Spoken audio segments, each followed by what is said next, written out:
Hello everyone, मैं हूँ Satish. Welcome to my channel maths with Satish. ठीक है, ये क्लास 10th का पहला लेक्चर रियल नंबर है और बहुत ही आसान सा टॉपिक है जिसे आप लोगों को पढ़ने में काफ़ी मज़ा आएगा, काफ़ी इंटरेस्टिंग है क्योंकि ये आपका मैक्सिमम से पढ़ा हुआ है। इसमें जो रियल नंबर है इसको मैंने दो पार्ट में कवर किया है। First part rational number,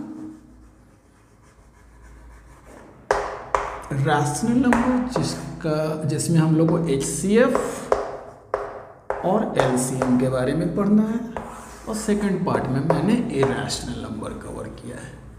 okay, ठीक है। तो ये हमारा मतलब रियल नंबर का पहला लेक्चर है और आप लोग इसे बहुत ही एंजॉय करेंगे, मुझे भरोसा है। तो आइए स्टार्ट करते हैं। रियल नंबर एक्चुअली में कॉम्बिनेशन ऑफ और यूनियन ऑफ रैशनल नंबर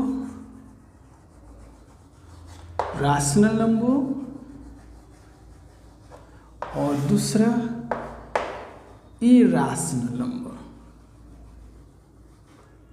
ये दोनों तरह के नंबर के ये कॉम्बिनेशन है, यूनियन है, यानी रियल नंबर को हम लोग दो पार्ट में स्टडी करते हैं। तो सबसे पहले रैशनल नंबर वो होते हैं जिसे हम P/Q के फॉर्म में लिख सकते हैं, where Q is not equals to 0। कोई भी नंबर जिसको हम लोग P/Q के फॉर्म में अगर लिख सकते हैं तो उसको हम लोग रैशनल नंबर कहते हैं। और इसके अलावा कुछ ऐसे भी रैशनल नंबर होते हैं जो इनसे बाहर होते हैं, जो इरेशनल नंबर को फिट नहीं करते, जो रैशनल नंबर का रूल्स को फॉलो नहीं करते हैं, उसे हम लोग इरेशनल नंबर कहते हैं, जैसे √2, √3। ठीक है, इसको हम लोग नेक्स्ट लेक्चर्स में करेंगे। आज हम लोग का मेन कंसर्न है रैशनल नंबर। रैशनल नंबर वो होता है जिसे हम लोग P/Q के फॉर्म में लिख सकते हैं। तो जैसे हम लोग इसको थोड़ा विजुअलाइज कर लेते हैं।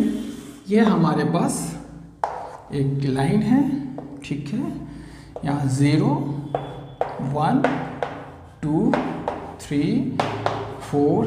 इस नंबर लाइन में कौन कौन सा नंबर है?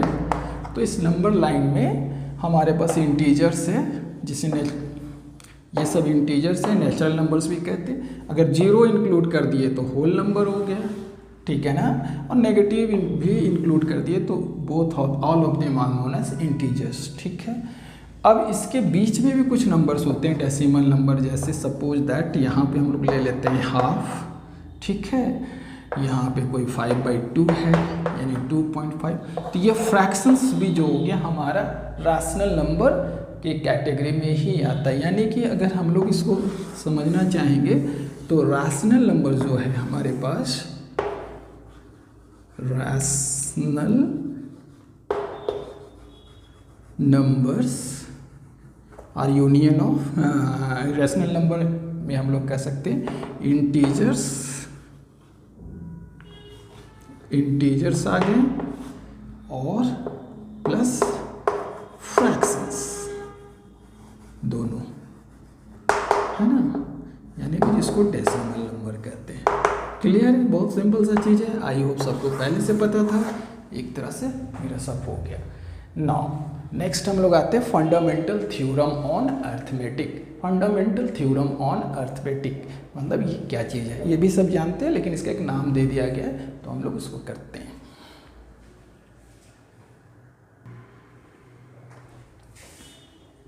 हाँ, फर्स्ट थ्योरम है थ्योरम 1, जिसको हम लोग कह सकते हैं फंडामेंटल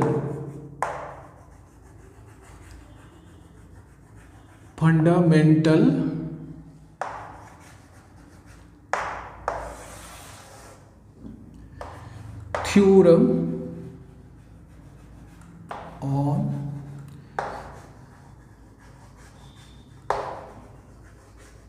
मैटिक।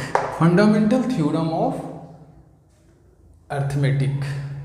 ये फंडामेंटल मतलब जो फंडामेंटल है, जिसको हम लोग को कोई प्रूफ की जरूरत नहीं है, फंडामेंटल है। तो every composite number can be written as product of prime in unique way, unique में मतलब एक ही तरीका से हम लोग लिख सकते हैं। Every composite number can be written as a product of prime in unique way. कोई भी कंपोजिट, जैसे एग्जाम्पल ले लेते हैं 12 को हम लोग क्या लिख सकते हैं, 2 2 जा 4 3 जा 12, ये क्या है, प्राइम नंबर है, ठीक है। एक ही तरीका से लिख सकते हैं, ऑर्डर चेंज हो सकता है 2 इंटू 3 इंटू 2, उससे कोई फर्क नहीं पड़ता, लेकिन हम लोग इसको एक ही तरीका से लिख सकते हैं। एग्जाम्पल ले लिए हम लोग एक 12 को, एक एग्जाम्पल और ले लेते हैं। सपोज करो 460, कोई भी नंबर ले सकते हो, 462, 2 2 जा 4 2 3 जा 6 2 1 जा 2। अब हम लोग 3 से इसको डिवाइड करेंगे, 3 7 जा 21, 3 7 जा 21, नाउ 7 से 7 11 जा 77, तो अब ये हो गया। तो दैट मीन्स 462 को लिख सकते हैं 2 इंटू 3 इंटू 7 इंटू 11, और इसको लिख सकते हैं 2 स्क्वायर इंटू 3। तो यही है फंडामेंटल थ्योरम ऑफ अर्थमेटिक। तो एक दो क्वेश्चंस बना लेते हैं, इस पे भी क्वेश्चंस आते हैं बोर्ड में। सबसे आश्चर्य की बात है कि इस पे भी इतने सिंपल टॉपिक भी आते हैं और जो कि बहुत ही आसान है। तो हम लोग एक क्वेश्चंस, आइए कुछ क्वेश्चंस प्रैक्टिस कर लेते हैं इस पे बेस्ट।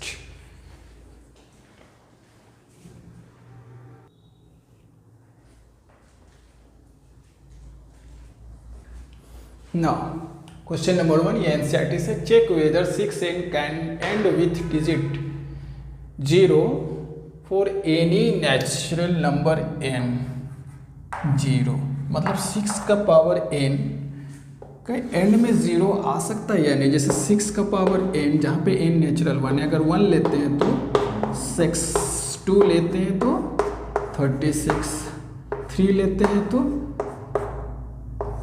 216। देख रहे हैं लास्ट में तो हम लोग का 6 ही आ रहा है ना। तो बोलता है क्या ऐसा कभी हो सकता है कि कोई पावर ऐसा रखे जिससे लास्ट में 0 आ जाए, तो ऐसा पॉसिबल नहीं है, लेकिन इसको हम लोग प्रूफ करके दिखाना चाहते हैं। तो चलिए सबसे पहले हमारे पास क्या है, वी हैव 6n, तो इसको हम लोग लिख सकते हैं 2 इंटू 3 का power n, 2n into 3n। तो देख पा रहे हो कि इसका फैक्टर्स में सिर्फ और 2n आ रहा है ना। Contains only factors of 2 and 3, but लेकिन एक चीज जानना चाहते हैं हम लोग कि अगर हमारे पास कोई नंबर 0 से एंड करता है, जैसे 20, तो इसको हम लोग 5 इंटू 4, इसका फैक्टर्स में 5 होना जरूरी है, 80, ठीक है। कितना हो जाएगा, 5 1 जा 5 5 6 जा 6, 5 इंटू 16, कुछ भी ले सकते हो। कोई भी नंबर का अगर एंड में 0 होगा तो इट मस्ट कंटेन फैक्टर 5। तो but factors of only factors, but factors, but if any number having, if any number having factors 5, then only its last digit have 0।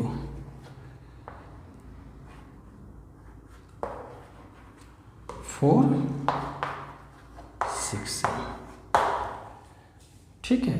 तो अगर मान लेते हैं इसका अगर फैक्टर्स में 5 आएगा तभी ये नंबर 0 से एंड होगा, अदरवाइज नहीं। बहुत सिंपल से इसका, अगर ये n का कोई भी वैल्यू लो, x y z है, कुछ भी 1000 1 लाख 1 2 3 4, तो इसका फैक्टर्स में जब 5 है ही नहीं तो ये नंबर 0 से एंड होगा ही नहीं। ओके, अगर कोई भी नंबर अगर 0 से एंड होता है तो उसका फैक्टर्स में 5 जरूर होगा। नेक्स्ट क्वेश्चन करते हैं।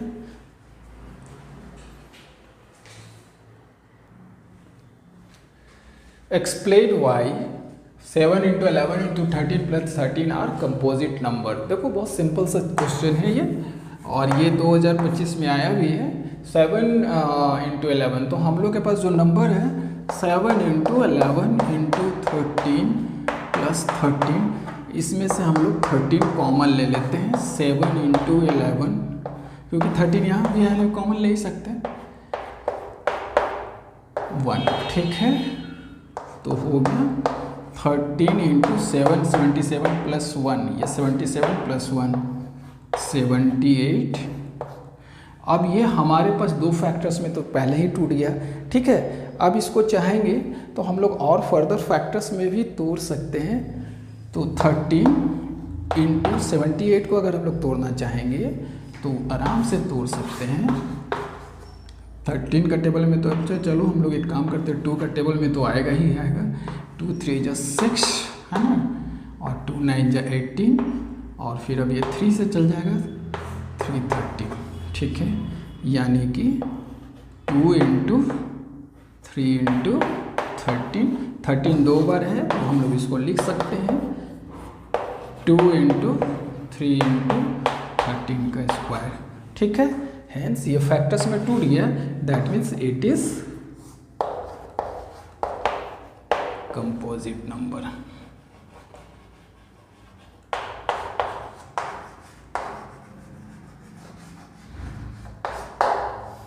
ठीक है, next question.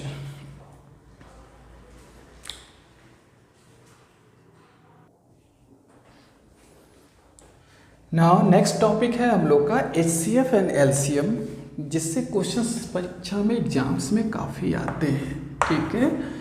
HCF and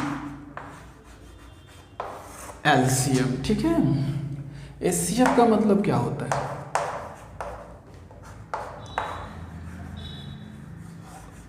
highest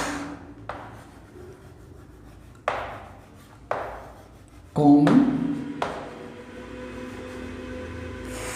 factor, और LCM का मतलब लोएस्ट कॉमन मल्टीपल। ये दो चीज है हमारे पास, है ना।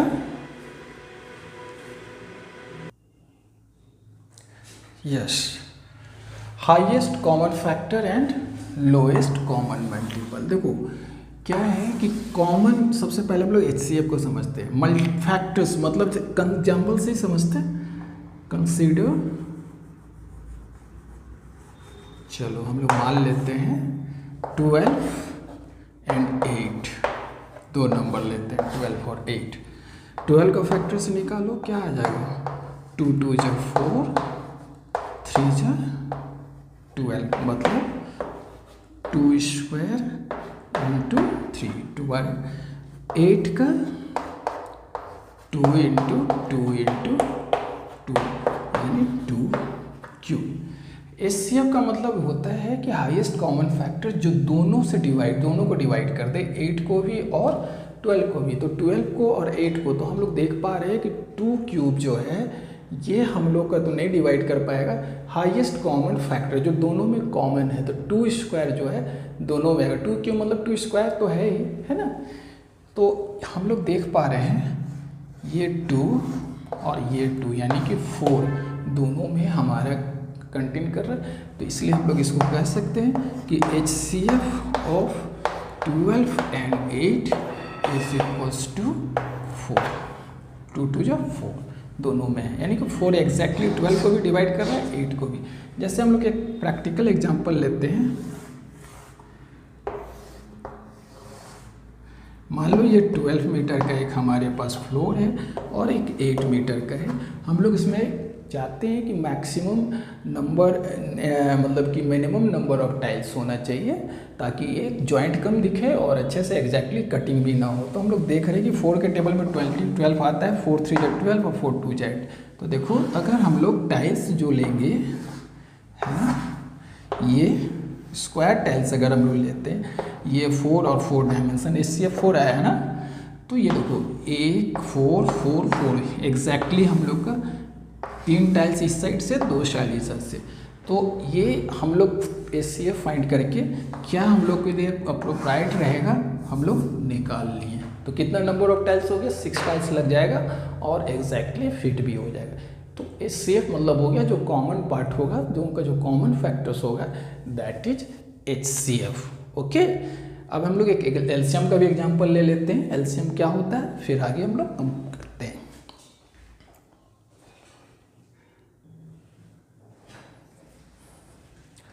हाँ, अब हम लोग आते हैं HCF, तो थोड़ा बहुत हम लोग समझ में आ ही गया है। LCM की बात कर लेते हैं। LCM का जो फुल फॉर्म है तो लोएस्ट कॉमन मल्टीपल, जैसे हम लोग एग्जांपल लिए थे अभी जस्ट 8 और 12 का, ठीक है।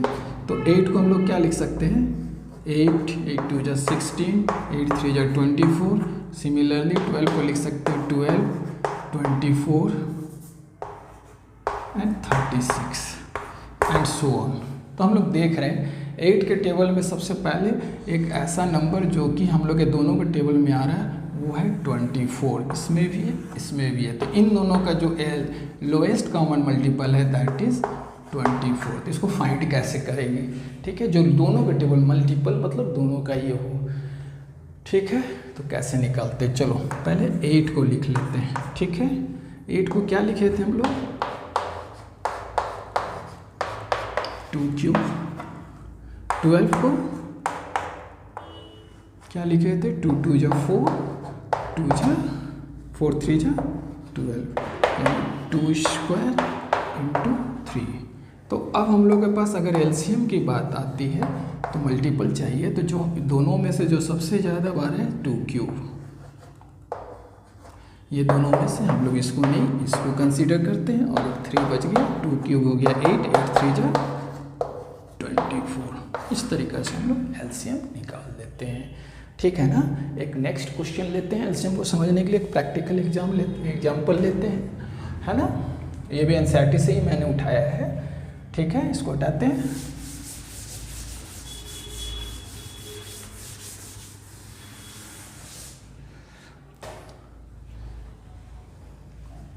ये NCERT का ही क्वेश्चन है। क्वेश्चन नंबर है तुम्हारा क्वेश्चन नंबर 7, क्वेश्चन 7 1.1 का, ठीक है, NCERT का एक्सरसाइज 1.1। ओके,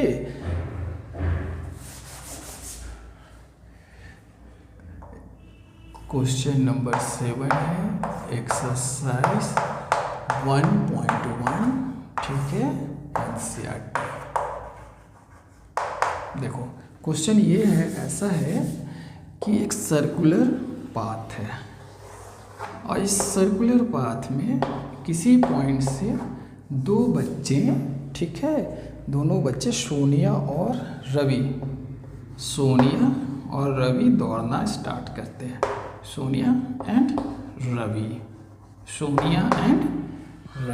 सोनिया को एक कंप्लीट राउंड यहाँ से यहाँ आने में C takes 18 minutes but Ravi takes only 12 minute. अब हमारे पास क्वेश्चन ऐसा है कि कितने देर बाद दोनों सेम मिल पाएंगे। तो ऑब्वियस बात है कि अगर हम लोग LCM निकालेंगे, मल्टीपल है, कितने दिन मिनिमम टाइम में दोनों मिल जाते, तो LCM हम लोग अब निकालेंगे। LCM ऑफ 18 एंड 12, ठीक है।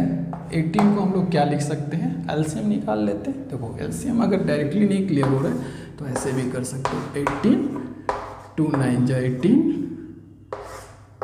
3 3 जा 9, यानी कि 18 को लिख सकते हैं 2 इंटू 3 का स्क्वायर और 12 को लिख सकते हैं 2 2 जा 4, 3 जा 12, यानी 2 स्क्वायर इंटू 3, ठीक है। तो दोनों का LCM कितना हो गया, हम इसमें से जो 2 स्क्वायर में से इसको हम लोग कंसीडर करेंगे, 2 स्क्वायर, इन दोनों में से इसको कंसीडर करेंगे, 4 इंटू 9 36, मतलब after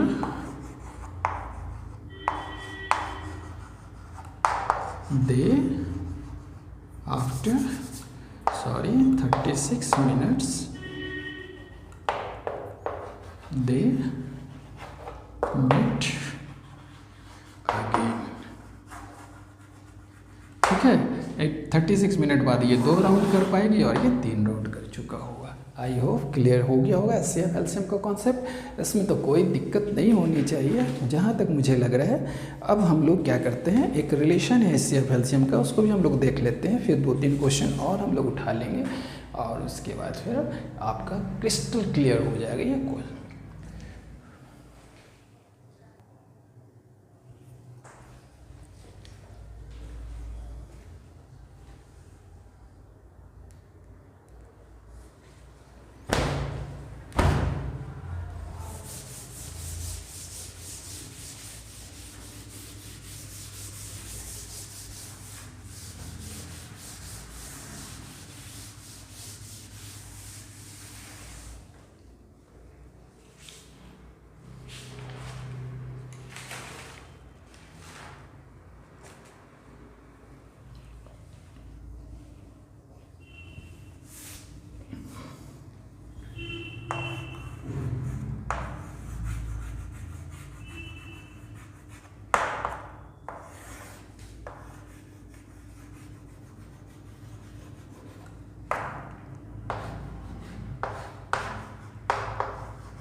now relation between HCF and LCM, ठीक है, एक रिलेशन चाहिए हम लोग HCF और LCM का।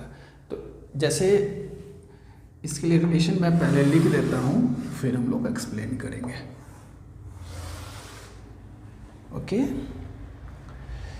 फर्स्ट नंबर, 2 नंबर हम लोग HCF LCM के लिए ज़रूरत होता है। First number into second number is equals to HCF into LCM। ये एक रिलेशन, यानी कि 2 नंबर अगर हमारे पास है तो दोनों का जो प्रोडक्ट होगा वो HCF और LCM के प्रोडक्ट के बराबर होगा। हम लोग एक एग्जांपल ले लेते हैं। Let us take an example. हम लोग क्या क्या नंबर ले लेते हैं, कुछ भी ले सकते हो, 108 एंड 120, ठीक है। सबसे पहले हम लोग क्या करते हैं, एग्जांपल लेते हैं, ठीक है, और हम लोग इसका सबसे पहले HCF निकालने की कोशिश करते हैं, ठीक है। HCF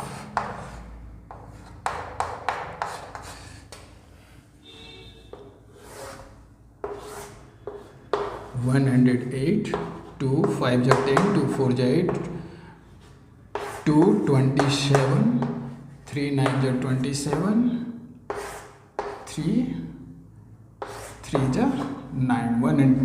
108 को हम लोग लिख सकते हैं 2 का स्क्वायर 3 का क्यूब। अब आ जाते हैं 120, इसको भी लिख ही लेते हैं हम लोग। 120, 2 60, 2 30, 2 15, 3 5, मतलब 2 कितनी बार है, 3 बार। 2 क्यूब इंटू 3 इंटू 5। अगर हमसे HCF की बात की जाए तो हम लोग क्या कर सकते हैं, जो 2 स्क्वायर को कलेक्ट करेंगे और फिर इधर से 3 को, 4 3 जा 12 इस HCF आया हमारा। अगर LCM की बात की जाए तो इसको हम लोग इस फॉर्मूला से, LCM is equals to, first number कितना था हमारे पास 108, सेकंड नंबर 120 और डिवाइडेड बाय HCF, इधर आके इधर डिवाइड में आ जाएगा, यानी 12 10 जा 1080। समझ में आया, क्लियर है ना, नहीं समझे। देखो first number second number equals to, अगर हम लोग HCF निकल गया तो LCM निकालना है, तो हम लोग इसको सिंपल इसको नीचे लिख लेंगे। अगर हम लोग के पास LCM गिवन है, HCF निकालना है, तो HCF LCM को नीचे कर देंगे। जैसे भी 4 वेरिएबल्स में से कोई भी 3 variable if you have given, 4th can be find out. चलो नेक्स्ट करते हैं, नेक्स्ट क्वेश्चन में बढ़ते हैं हम लोग। बहुत बढ़िया। नाउ अब कुछ क्वेश्चन सब लोग बोर्ड में आया हुआ क्वेश्चन अगर हम लोग बना लेते हैं। अगर हम लोग बोर्ड में आया हुआ क्वेश्चन नहीं बनाए तो फिर कुछ मज़ा ही नहीं है ना। तो चलिए 2-3 क्वेश्चन मैंने बोर्ड में आया हुआ क्वेश्चन उठाए। Two positive integers p and q can be express. P एक पॉजिटिव इंटीजर है जिसको हम लोग इस फॉर्म में लिखें, क्यू भी एक पॉजिटिव इंटीजर है जिसको हम लोग इस फॉर्म में लिखा हुआ है। आपको एलसीएम निकालना है तो ठीक है, बहुत बढ़िया।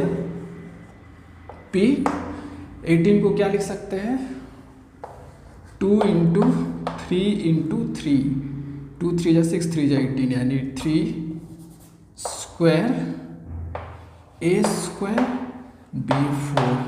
क्यू को क्या लिख सकते हैं, 5 4 × 20 होता है ना, 2 स्क्वायर × 5 a 3 b 4। बहुत सिंपल, बहुत ही आसान क्वेश्चन, बहुत ही सिंपल, एकदम कुछ करना ही नहीं है।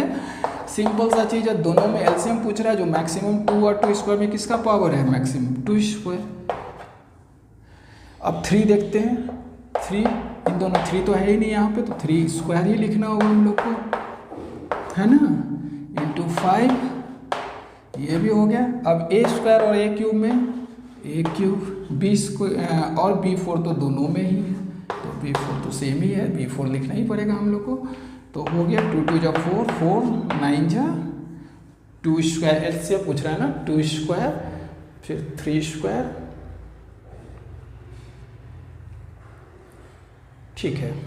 तो हो गया 4 × 9 × 5 a क्यूब b 4, है ना।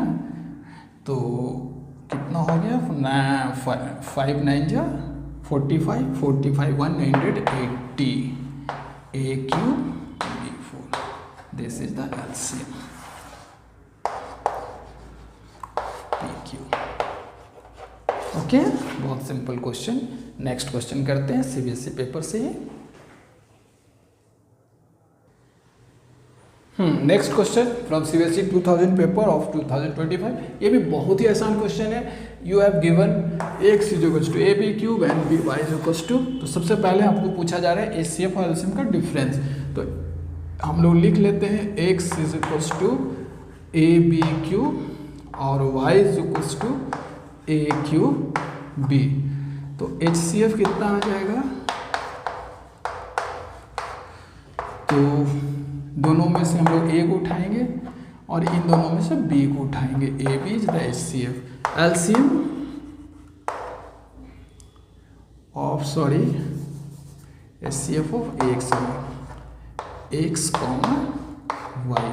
अब जो मैक्सिमम होगा यानी कि a क्यूब दोनों में, इन दोनों में a क्यूब एंड इन दोनों में b cube, that is LCM. Difference हमसे पूछा जा रहा है तो हम लोग क्या कर देंगे, HCF ऑफ XY माइनस LCM ऑफ XY क्या हो जाएगा, AB minus A cube B cube, दोनों में से AB कॉमन ले लेते हैं, 1 minus A square B square. ये ऑब्जेक्टिव क्वेश्चन था, MCQ था, you have to take that. बहुत सिंपल क्वेश्चन, ठीक है। नेक्स्ट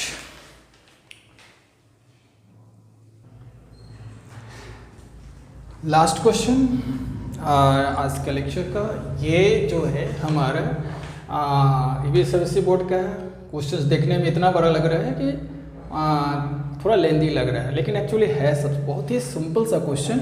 अगर ध्यान से देखेंगे तो यहाँ पे 3 तरह के टीचर्स हैं जो सब्जेक्ट फ्रेंच, हिंदी और इंग्लिश। क्वेश्चन ऐसा है कि 3 टीचर्स है, number of teachers who teachers French 48, Hindi पढ़ाने वाले 80 और इंग्लिश पढ़ाने वाले, ऑब्वियस बात है इंग्लिश के टीचर्स ज़्यादा होंगे, ठीक है।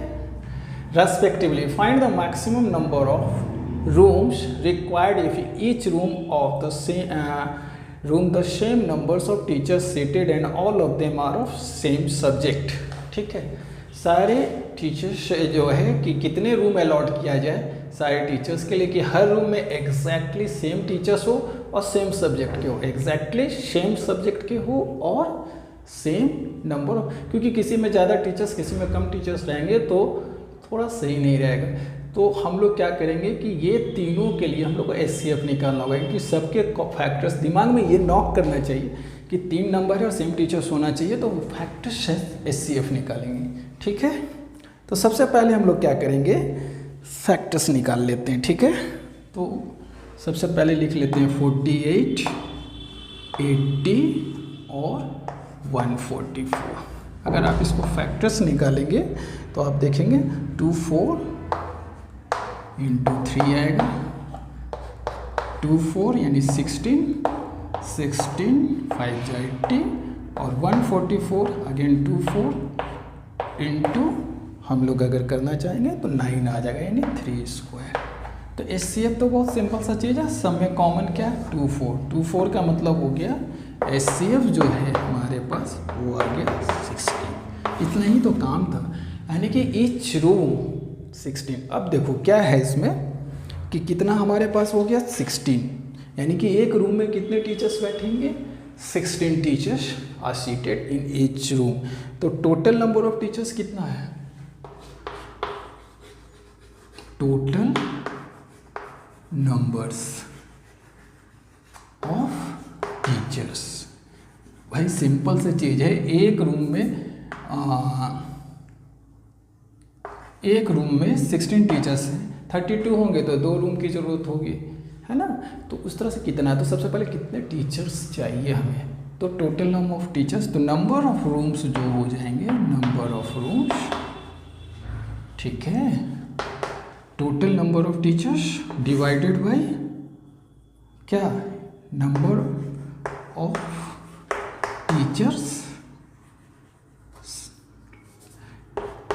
Teachers seated in each room.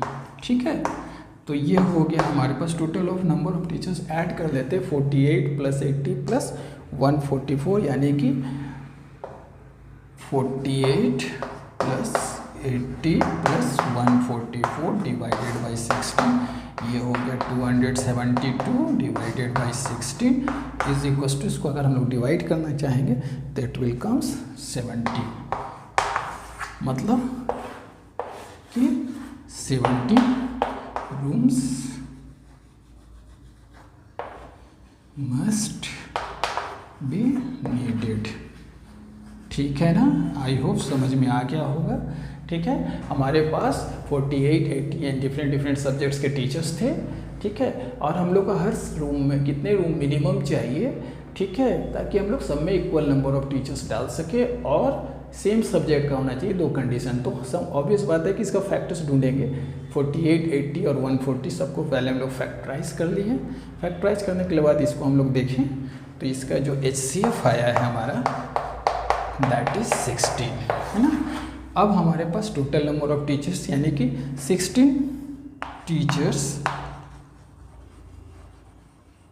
Seated in each room.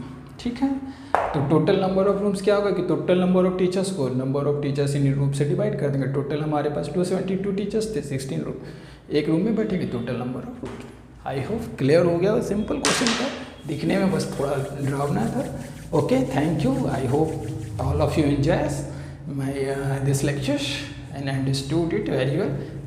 Thank you.